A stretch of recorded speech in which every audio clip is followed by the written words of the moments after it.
Let's do FanDuel. I don't know if I want to go with a Sunday spot. Yeah, it's just too expensive, the games for or the players for the Sunday night football game. So looking at FanDuel, two is only 7,700 on FanDuel. We could try Jaden Daniels lineup. We didn't do that on DraftKings, but he's 9K over on FanDuel. Here's one that you had mentioned. Although with that said, maybe not. I was going to say Baker Mayfield, but we have Mike Evans projected out as of right now, so that might be a little bit tricky until we have a little bit more information there. Uh, let's go What Jaden about Bo Daniels. Nix? Oh, okay, we could go Bo Nix. Bo Nix is pretty expensive too. He's 8K on FanDuel. You think he's too expensive for us to go there? Yeah, I didn't really get very much of him in the Sims. Gino might be a spot. We could do. Yep, we haven't done Gino yet. Gino at 7,400. That's a good one. All right, let's go Gino, and I'll plug Metcalf in. What do you want to do after Metcalf? Let's see. So Gino, we can also I want to look at some of the price points for the other wide receivers though. So Metcalf is 7,900. Smith and Jigba 75. Yeah. So pretty clearly that's the stack that I would want here is Metcalf. Do I want to pair him with anybody else? Smith and Jigba. Nah, not really. We could go to Kenneth Walker at running back, but he's 8,100. I'm good with the single stack on FanDuel, Laffy. Okay, let's try a single stack. I just want to plug a cheap defense and get it out of the way. Also, Joe Knows Best was asking questions about the percentages on screen. So positive ROI. The ROI is ROI. That's when we're running everything through the Sims here on the single lineup sim. So there's a field that is static in the background. That's who we are projecting the different lineups the field is playing. And then the lineup that we build, it simulates tens of thousands of times in a contest against the other lineups that are in the field. So the ROI is what the average return was for that lineup across the Sims. And then the other stats are just how often it came in the top 10, how often it won. So those are the percentages. Yep. Yeah, again, you guys ever have any more questions? The Discord is wide open, and so are our DMs on Twitter if you're not a sub yet. All right, I went Bears at 3,900. They project really well this week, or good enough. It is a good defense. We have 6,800 remaining per player. Who's the best value at running back other than Hunt? Yeah, let's see. Other That's running crazy. backs on FanDuel. Stevenson's only 6,400 on FanDuel. That doesn't look bad at all.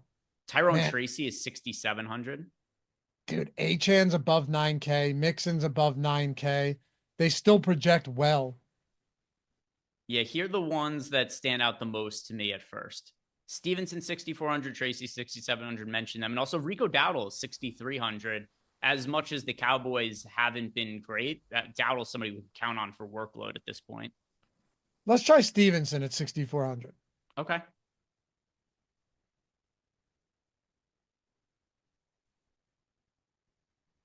How hard would it be for us to get another one of these running backs? Like an expensive one?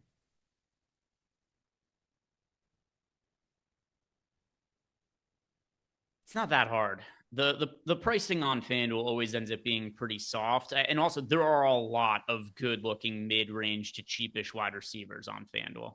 Okay, so let's go up. Let's try Joe Mixon. We haven't played Joe Mixon in a lineup yet. Yep, Mixon $9,300 on FanDuel. I know that seems like a massive price tag, but a couple things to consider. No PPR bonus on FanDuel, so the running backs on the high end end up projecting quite a bit better than the high-end wide receivers. And then also really good game script for Joe Mixon against the Titans. And he has been utilized a ton for Houston. He's looked way better with the Texans than he ever did with the Bengals. Definitely. Not even close. All right, so where's our mid-range value at wide receiver then? Calvin Ridley, $6,300. Oh, little run back too on the Mixon lineup. Yeah, so you got Ridley 6,300, Waddle's 5,900, Butte's 5,100 on FanDuel. That's crazy cheap for FanDuel pricing. Jacoby Myers is 6,400, Hopkins is 6,500, Juwan Jennings is 6,700. Those are the guys that stand out most immediately to me in that 5 and 6K range. All right. Yeah, Sutton's up to over 7K, so that's tough. I don't think it's crazy. You could still play him. We plugged Ridley in. I like Waddle at 5,900. Okay. This will be a very unique build. I don't know how this is going to look. We don't have any Chiefs. I think this is a Kelsey spot here. Yeah, and Kelsey's only 7,200 on FanDuel. Yeah. This is a Kelsey spot. Get Kelsey in. Who's the best projected guy that we have now?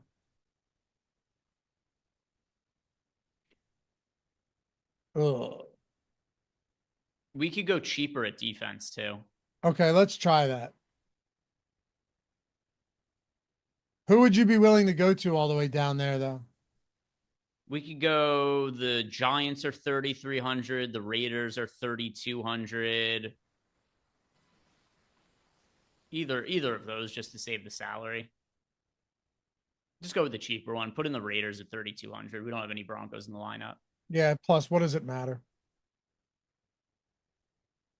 How about now? Who's best? Dowdle. Okay, I don't hate that. I actually don't hate that either.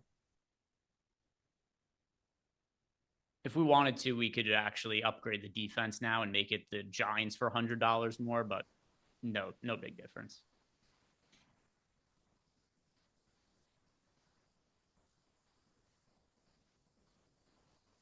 Not bad.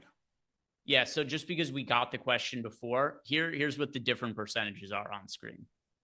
The ROI across all of the lineups, this was the average return for that lineup relative to the buy-in. So let's say that we were playing the lineup for $10, just making up a dollar number.